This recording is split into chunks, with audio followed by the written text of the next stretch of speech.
Genesis, let's do this. Turn over to Genesis chapter 39, okay? We're going to start there. You said we already did it. I'll tell you what we're going to do, okay? All right? So tonight we're going to be talking about an interesting family reunion. Has anybody ever had an interesting family reunion? I mean, those are so much fun, aren't they? You get there and only immediate families talk to each other, right? Have you ever been to one of those? Okay. And then the older ones, all they talk about, back in the good old days, we used to do this at family reunion and that at family reunion. And then we don't do any of that anymore. But anyway, some of them are really good. Get to connect with people, bring up good memories, connect again after so long. Do you know what? Joseph's going to have a really interesting family reunion tonight. And we're going to see how he handles the situation. He's graduated. Remember last week was graduation day. He graduated from his trial in slavery and in prison to be elevated to being second in command. You remember when Pharaoh says, if we could find a man that is filled with the Spirit of God that can do this job. And he says, oh, look, he's right in front of us. And they picked him to be able to handle it. And so Pharaoh says, I'm still in charge, but you're going to be handling everything that needs to be handled. Which would be a pretty big job, wouldn't it? So he jumps into this trial, understanding that there is going to be 7 good years of crop production, but there will be 7 bad years. And he has to handle the situation and make sure that Egypt survives through it. So we're now into the famine. And do you think that that would be a trial for you? Anybody? How many of you think that that would be a pretty major trial? Okay? I mean, that would be difficult trying to feed your own family because we understand that in the good years, he ends up having 2 sons. But yet he has to face this famine, understanding that he has to feed his own family, but he's also caretaker for all of Egypt. And then he finds out that there's all these other countries surrounding that also need some help. And so the level of trial, the level of pressure is overwhelming for a natural human being. Would you agree with me on that? That's overwhelming.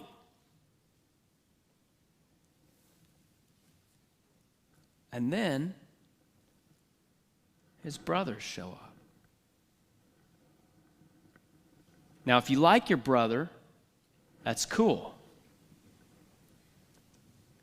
But if your brothers threw you into a pit, wanted to kill you, then sold you into slavery,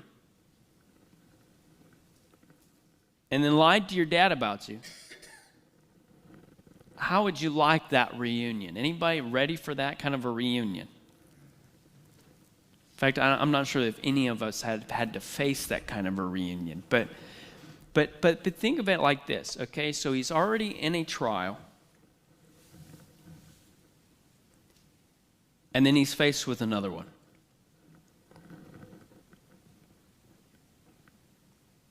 How many of you like to handle one thing at a time? Like when you get your plate of food, you start with the chicken, and then you move to the corn, then you move to the mashed potatoes. Some of you can mix the mashed potatoes and the corn together because that's accepted, okay? That's the only accepted thing. The rest of the mixing should not happen. Some of you who like to mix all your food together are insane, okay? And you need help. The altar is open, right? It's crazy because trying to process one thing at a time. Now, if you have 17 children, which I don't think anybody has, okay? All of a sudden, one comes to you and says, this is the season that we're in. Johnny just puked. That's an exciting moment, isn't it? Then another one comes to you. The dog just ripped up half the couch. That's the moment when you just look up at God and say, why? why me, right? How many of you done that? You don't need to confess your sin tonight, okay? But how many of us have, no, just one thing at a time. You ever had somebody trying to talk to you, and then all of a sudden somebody else tries to come and talk to you at the same time? And you're just like, oh, okay. Just stop. I'm going to talk here. When I'm done, I'll move to the next person. Do you feel that, Jackie, at junior high? Does that ever happen to you? Okay, I know that happens to most of us in our lives, okay?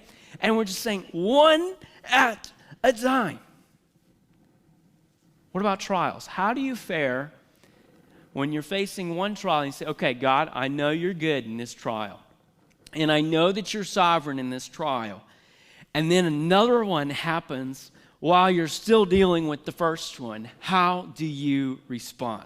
Now, I think that this would be encouraging to you, because there's something that I started noticing just in this section, but if you were to go throughout the entirety of Genesis and to mark all of the sections where God is actively engaged with his people, when he's actively being sovereign and showing his sovereignty in the midst of his people, in the good times and in the bad times, if you would go in and underline every single verse, you might need to get another pen.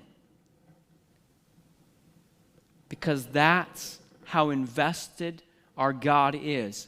Which when you run into a trial and then all of a sudden another trial hits, you need to be reminded of this. So going to chapter 39, you hit verse 3. Now, if you read fast and look through your Bible, we're going to try to go through these verses. This is just from 39 to 42. We're going to handle some verses. You see what's going on here in verse number 3.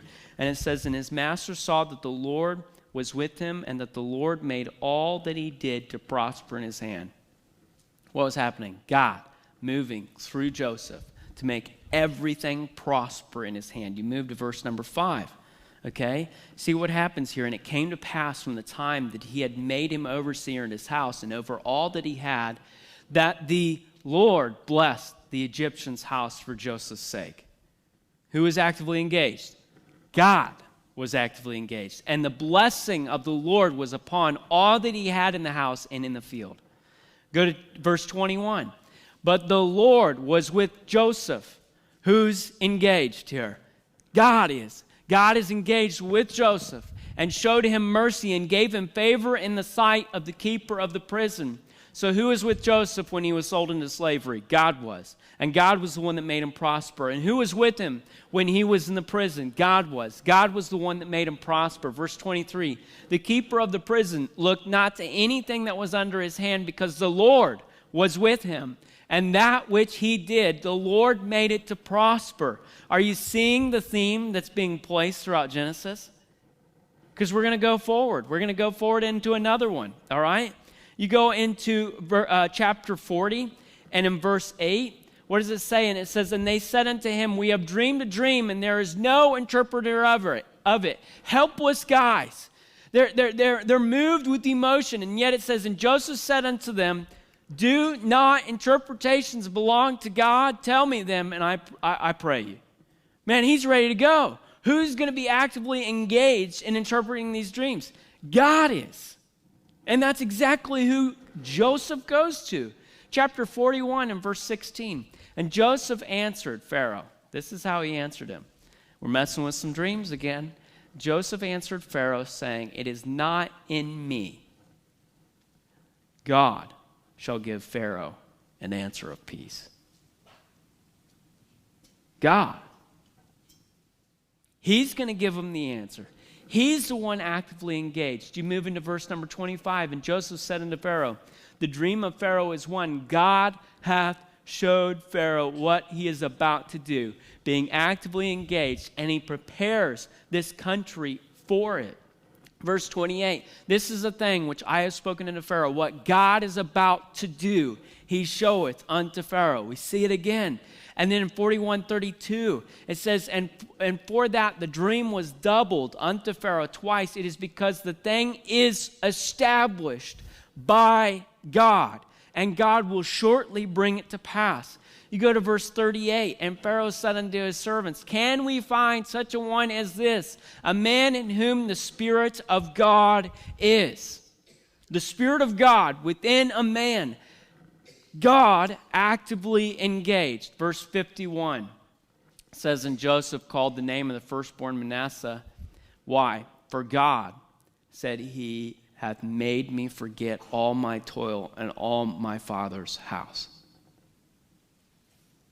I left it all behind because of God.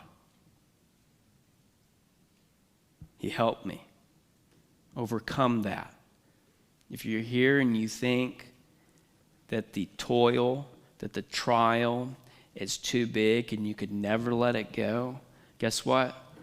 Joseph could. And listen, Joseph is not any less human being than what you are. Two human beings just grasping onto God being involved in their lives. We can do this because of God. But you know, he goes on in verse 52, in the name of the second called he Ephraim, for God hath caused me to be fruitful in the land of my affliction. It's not my circumstances that have kept me at bay. God, even in my tough circumstances, you have caused me to be fruitful. God involved. It's beautiful. Now, here's where we're jumping into the chapter for tonight. And you're going to see this ahead of time because I think this helps us prepare because, you know, God's involved in moving and in prospering and bringing blessing, but he's also involved in helping us to see how our sin can affect us. And you see in 42 and verse 28, it says, and he said unto his brethren, my money is restored, and lo, it is, even in my sack. And their heart failed them, and they were afraid, saying one to another, what is this that God hath done unto us? What is God doing?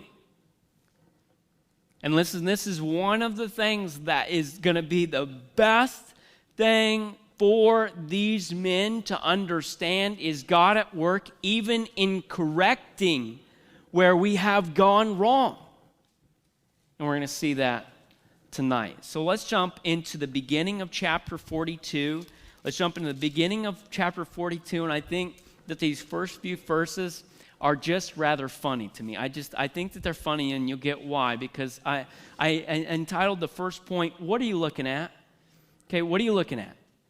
And you'll know why. Okay, verse number 1, it goes in here. Now when Jacob saw that there was corn in Egypt, or grain, corn or grain, Jacob said unto his sons, why do you look one upon another? Why are you looking at each other? And he said, behold, I have heard that there is corn in Egypt. Get you down thither and buy for us from thence, that we may live and not die. Have you ever talked to your kids like that? Have you ever supervised your crew and you say, why are you looking at each other? Get to work. It goes in verse 3 and it says, and Joseph's 10 brethren went down to buy corn in Egypt. So they got to work. You say, well, what's going on here? Well, Jacob, it's super interesting how he jumps into this. He goes in here and he sees that there is a problem. He sees that there's a problem right in front of him. He says, hey, listen, there is sustenance available. You just got to go find it. Hey, stop looking at each other and get to work. Go get it. And it's very interesting because you'll find that it says, and Jacob saw that there was corn in Egypt, and he saw that the brothers were looking at each other, but yet we find that he's going to start having, in fact, he might already be having the same issue that his dad had at the end of his life. And that was, you'll find out in chapter 48, that his eyes were actually dimming to the point where he didn't even know who the boys were that coming up to him that was Joseph's sons. And so you find that in just a couple of chapters, you find that Jacob is actually starting to have troubles with his eyesight, but he can see clearer than his boys can. You also find that there's a difference between these boys and Joseph, because when there was a problem for Joseph, what did he do? Did he sit around? No, he got to it. He went to work. He saw the problem that needed to be fixed. He saw what needed to be stewarded, and he jumped to it and did what he needed to do. And yet we find that these brothers are the opposite side of the case, where they're just sitting around looking at each other. But why are they looking at each other? Because they know where the food is. It's just if they go there, then their sin might be revealed. Have you ever thought about that? Guys, what do we do? Isn't that where Joseph was heading? Who wants to do that? Who wants to go that direction? What if Dad finds out? And yet this is what he's committed them to, and so as they're just looking around at each other, they decide to get up. But you know what's interesting? It doesn't say Jacob's sons here. It says, and Joseph's 10 brethren went down to buy corn in Egypt. Why does it say that? Because even though they've kicked him out of the family, he's still a part of it. He's still connected. And guess what? He's going to be the one that's going to help them to survive what is ahead. You go into verse number 4, but Benjamin, Joseph's brother. You see that again. It's just interesting details that you see throughout Scripture, but Joseph's brother. Jacob sent not with his brethren, for he said, lest peradventure mischief befall him. Does Jacob trust those 10 brothers? He doesn't trust them. And guess what? I think the favoritism is still showing through. You're still seeing this besetting sin that's in Jacob's life because Benjamin gets to stay home. Those brothers, whatever. But Benjamin, I keep him close. He's my favorite. So we're still having turmoil in the family. There's still disruption there. But yet he says, hey, look, what are you looking at? Get to it. And they start heading down. And it says in verse number 5, and the sons of Israel came to buy corn among those that came, for the famine was in the land of Canaan. So this famine has gone in a huge area. And they're not the only ones going to Egypt for help. So then you ask yourself, what is God doing? What is God doing? There's 3 questions that we're going to be dealing with here tonight. What are you looking at? Obviously, that was a little humor. Then what is God doing? How is he working in this situation? Verse number 6 it says, and Joseph was the governor over the land, and he it was that sold to all the people of the land. Can you imagine a job like that? And that's why last week I brought to you, I said he didn't just get second in command and sit back in his lazy boy and direct everybody else to do all the job. He was actually out there doing the work. He was the one that all of the food being given away and sold, that was coming through Joseph. He was still hard at work in his trial. And so it was he that sold to all the people of the land, and Joseph's brethren came and bowed down themselves before him with their faces to the earth. Does that remind anybody of anything? Let me say that again. They came, they bowed down themselves before him with their faces to the earth. Josh, would you ever bow down to your brother Jeremy? No, in fact, you'd probably want him to bow down to you, right? I would never bow down to my sisters. Never. No, I'd try to make them bow down to me, yeah. Because that's what brothers do, right? We're born for adversity. It's biblical, okay? All right, maybe I took that wrong, but anyway. But when you see that, and he said they bow down, so it's not like that they recognized him, because we'll actually see that they don't recognize him. But here it is that God is revealing that the dream that he had, the 2 dreams actually that came to him, that here he was, all of his brothers, all of his family bowing down to him. This is coming true. Verse number 7, and Joseph saw his brethren, and he knew them, but made himself stranger to them, and spake roughly unto them. And he said unto them, whence come ye? And they said, from the land of Canaan to buy food. So he recognizes them, but they don't recognize him. How could you not recognize your brother? Well, there's been quite a few years. It's been over a decade that he's been away. Guess what? He's going to be taking on the Egyptian way of facial hair, of the way that they do things. And yet even he tries to disguise his voice. So I don't know if he has more of a lighter voice like some guys do. And he just, oh, guys, hey, what's going on? And it went roughly. Did you see that? And he spoke roughly to him. He tried to even change his voice to where he could disguise himself. They had no idea who they were bowing down to, but they were there to buy some food. In verse 8, and Joseph knew his brethren, but they knew not him. And Joseph remembered the dreams which he dreamed of them, and said unto them, Ye are spies. To see the nakedness of the land ye are come. In verse 10, and they said unto him, Nay, my Lord, but to buy food are thy servants come. Again, I could never call my sisters Lordess. I guess that was be the feminine word of the term of that, okay? But you're just not going to find this, especially amongst guys who sold their brother into slavery. They do not recognize him. And yet, nay, my Lord, but to buy food are thy servants come. We are your servants. They are totally desperate before him. They're trying to plead their case. He says, hey, you're spies. You're just trying to check us out. Which doesn't make any sense because all these other Canaanites are coming around. They're coming right along with him. Why is he picking them out from amongst all these other people? And yet, he's moving in a direction, in a test that he's going to be giving. In verse 11, it says, We are all one man's sons. We are true men. Thy servants are no spies. You can trust us. Verse 12, and he said unto them, Nay, but to see the nakedness of the land ye are come.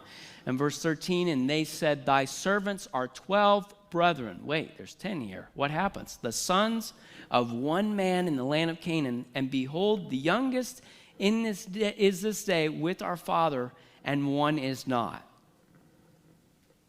Who's the one that is not? The guy that is standing right in front of them. Now, how many of us would be patient enough to keep going with this? I'm the one. I'm the one. Bow down. Keep doing it. Come on. I mean, some of us would be like that. And yet this man, Joseph, is patient and he's willing to follow through with his plan in his test. Verse 14, and Joseph said unto them, That is it that I spake unto you, saying, Ye are spies. Hereby ye shall be proved. Here's your test. Ye shall not go forth hence, except your youngest brother come hither. Uh-oh. That's a big problem. Verse 16, Send one of you, and let him fetch your brother. And ye shall be kept in prison, that your words may be proved, whether there be any truth in you, or else by the life of Pharaoh, surely ye are spies. So one guy gets to go fetch your brother. The rest of you are going to be put in prison. You say, there we go. That's the brotherly adversity that we're looking for here. He's trying to throw them in jail. That's not his point. This isn't revenge. This isn't revenge. He's presenting a test for his brothers to see what's going to happen. And it goes on in verse 17. It says, and he put them all together into ward 3 days. So he jailed them up. He put them where they couldn't go anywhere. And in verse 18, and Joseph said unto them the third day, This do and live, for I fear God. This is what I want you to do. And if you don't do it, guess what? That's it. You're done. But you can trust me because I fear God.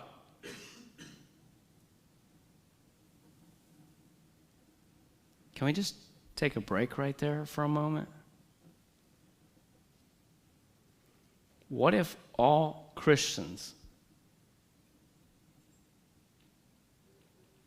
actually live this way?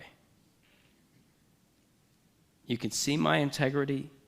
You can trust me because I fear God. There's someone bigger than me, more righteous than me, that's in control, and I submit myself to him so you can trust me based on my awe and worship of him. How much better of quality would the salt be if that could be something we could say? Because what did he say? Be the salt. How much brighter would the light be if Christians could follow up with any statement, for I fear God, and it be an honest and true statement? It's just a side note, but this is where he's at. And he comes in and he presents again in verse 19, if ye be true men, let one of your brethren be bound in the house of your prison. So he actually switches it. He actually becomes more merciful in this sense. He says, go ye carry corn for the famine of your houses. So one of your brothers is going to stay here in jail. I'm going to give you food to take back to sustain your family. Verse 20, but bring your youngest brother unto me, so that shall your words be verified, and ye shall not die. And they did so. One guy stays behind. Verse 21, and they said one to another, we are verily guilty concerning a brother, and that we saw the anguish of his soul when he besought us, and we would not hear. Therefore is this distress come upon us. What's going on here, folks? Guilt. What happens when we sin and we don't confront that sin, we don't take care of that sin, we don't ask for forgiveness, we don't keep a fresh slate with God and with man? What happens when we don't take care of the sin that is besetting us? This right here. Guilt. This is the anguish of our soul, as he describes himself. And in verse 22, and then all of a sudden, Reuben, he's got to put in his 2 cents. Remember what happened with Reuben? He says, don't kill him. Remember when they threw him into the pit, they were ready to kill him, and he said, don't kill him. And he was going to sneak in afterwards and try to get him out, to get him back to dad, because he's got a lot of brownie points to earn, because he really messed up bad earlier on. And he says, he answered and said, spake I not unto you, saying, do not sin against the child? And ye would not hear. What happens when sin starts to tear you apart? We start tearing other people apart, because hurt people hurt people. All of a sudden, this is your fault. Have you ever turned into the blame game whenever sin's at the door? We got to blame somebody. Where did that originate, by the way? I think it was in a garden somewhere, wasn't it? Don't you love Adam's response? Well, God, it was this wife you gave me. How come God didn't just strike him dead right then? I mean, think about that. Are we good at blaming? Are we good at turning the tables? No, we're horrible at it. And just like this, I mean, what does he have to say? He could have jumped in at any moment and gotten him out of the situation when all the other brothers are trying to kill him. He could have just said, no, we are not doing this. Let's get out of here, Joseph. Let's go back. Let's get back to dad where you're safe. And yet he never stepped in. He was waiting till he could sneak in afterwards to try to take care of the situation. But yet here it is, blame game. He says, therefore, behold, also his blood is required. This is really eating them up. Verse 23, and they knew not that Joseph understood them, for he spake unto them by an interpreter. Man, Joseph has got it all hidden. They've got this interpreter in between them, and they have no idea that he's hearing all of these comments. And how many of us, in our spite, would just be sitting there giggling to ourselves? These guys are idiots. They have no idea what is going on. And yet here he is. He's keeping his cool. He's staying calm. And they have no idea. Verse 24, and he turned himself about from them and wept. Oh, you see the opposite side of this. See, some of us would be sitting there rubbing our hands together. Finally, they're getting their due. And yet he's so overcome that he turns around. And yes, a grown man cries. This is a mess. He returned to them again and communed with them and took from them Simeon and bound him before their eyes. Verse 25, then Joseph commanded to fill their sacks with corn and to restore every man's money into his sack and to give them provision for the way, and thus did he unto them. So they have no idea. He's done this all behind their backs. Verse 26, and they laded their asses with corn and departed thence, and as one of them opened his sack to give his ass provender in the inn, he espied his money, and for behold, it was in his sack's mouth. There it is, right there, right in front of him. As they hit the first rest stop, here it is. Here's all the money. Uh-oh. Verse 28, and he said unto his brethren, this is the one that we brought up earlier, the verse that we brought up from chapter 42. And he said unto his brethren, my money is restored. And lo, it is even in my sack. And their heart failed them. And they were afraid, saying one to another, what is this that God hath done unto us? They're finally getting that punch in the gut that, hey, God is at work. He's moving. Their heart failed them. They know that death could be an option for them if they come back with the money right there, because Joseph's saying, hey, listen, if you don't do what I've told you to do, that's it. You're gone. God has brought them to the end of themselves.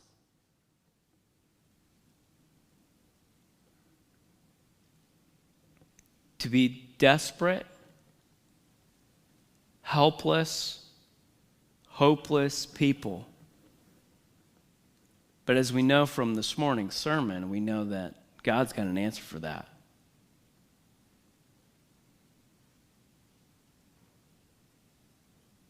God's got an answer for that.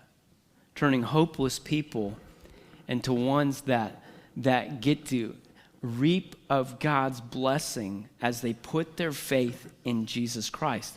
I mean, see what happens there. You wonder why there's so many problems in our world today, and why can't God just bless America again? I mean, we sing it every year. God bless America, so he should just do it, right? What happens if God continues to bless America and just keep giving and giving and giving? Do you think we'd be so distracted with the blessings that we forget to turn to him, to humble ourselves, to repent?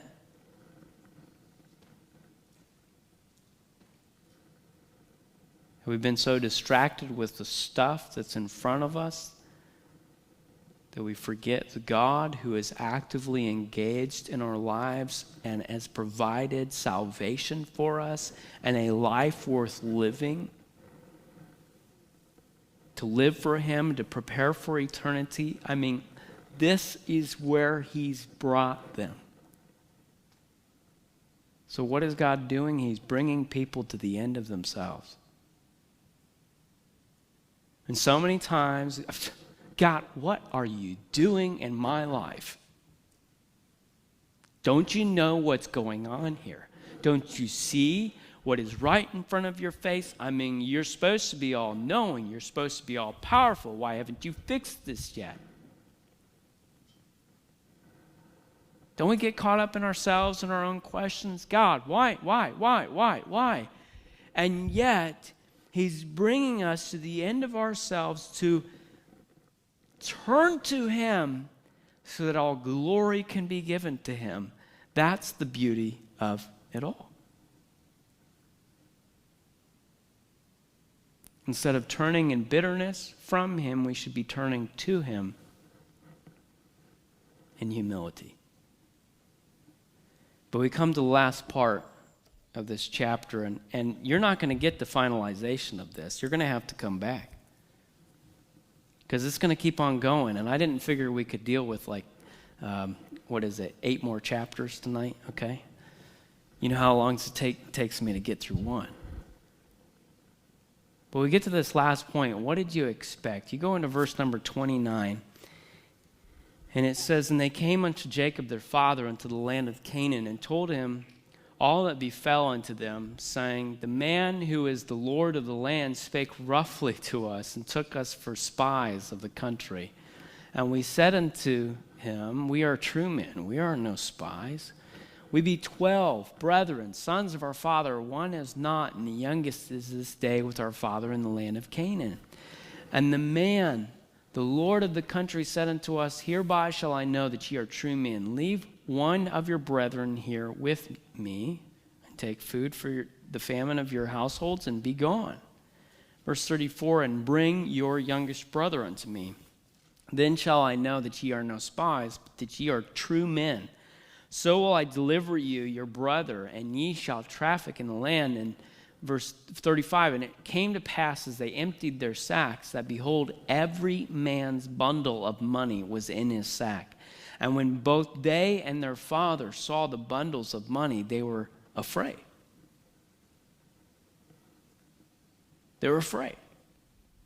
And Jacob, their father, said unto them, Me have ye bereaved of my children. Joseph is not.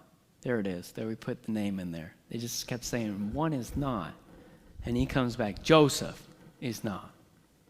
Now Simeon is not. And ye will take Benjamin away? All these things are against me. Do we ever respond like that? Everybody's against me. Everything's against me. It's a helpless situation. Verse 37, Reuben spake unto his father, saying, Slay my 2 sons. Wow. That's a switch. Slay my 2 sons, if I bring him not to thee. Deliver him into my hand, and I will bring him to thee again. And he said, My son shall not go down with you, for his brother is dead, and he is left alone. If mischief befall him by the way, and the which ye go, then shall ye bring down my gray hairs with sorrow to the grave. Jacob can't take another loss. He doesn't trust these guys, even when the oldest turns around and offers, hey, listen, I'll give you, you could sacrifice my 2 sons. Now that's a little bit overboard, isn't it? But he's desperate. Why? Why is he so desperate here? Because they were only given so many sacks of food. This famine is continuing. At some point, they're going to have to go back and get more. And if they don't go back with Benjamin, they are dead. So he offers it. But you know what? After he has done what he did, and taking advantage of one of Jacob's wives back several chapters ago, how many of you would trust him?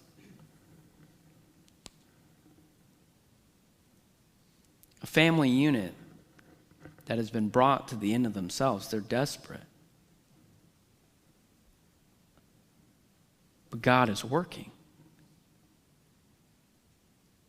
God is planning. God is moving. You've got to be able to see that in the midst of it all. We are not done yet. And you might say, hey, we are ending on a horrible note.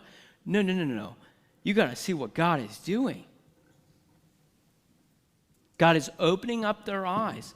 Even as they respond to, as Joseph opens up to a trial within a trial. Here he is. He's dealing with all this. But God is moving. And we'll see Joseph's response later on when it all comes to a culmination. But he's moving and bringing these guys, he's intentionally moving to bring them to the end of themselves so they see him in all his glory. Not only for themselves, but it's a preservation of the promise started in Genesis chapter 3 and verse 15. A Messiah is coming. A Messiah is coming. So how do you respond to this? Well, how do you do when one trial hits, let alone 2, 3, 4? You ever just want to quit? You want to give up? Man, if we lead with our feelings, sure. But we've got to lead with the truth.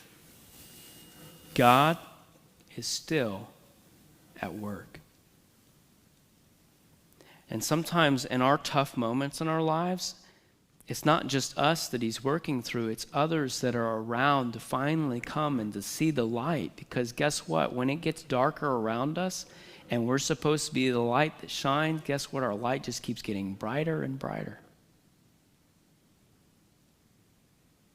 We got to stay in the race. You got to stay in. God, you are in control. If you're struggling through this, if you're struggling through life and the trials that are hitting you, I encourage you, go through Genesis.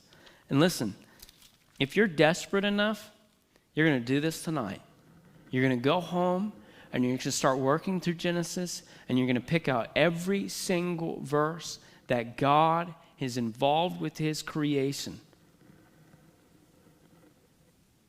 If you're desperate enough, if it's hitting you that hard, if God he's revealing the issues that are here, if God is working this hard on you, go in, see all that God is doing, and see all that God, man, you're gonna be marking up almost every single verse in chapter 1. Then you move to chapter 2. Guess what? He's involved even more. Chapter 3, he's involved even more. And you're going to keep going through Genesis and see the sovereignty of God at work in his people's lives.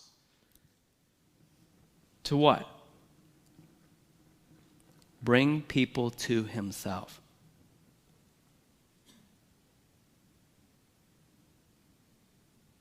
Bring people to himself.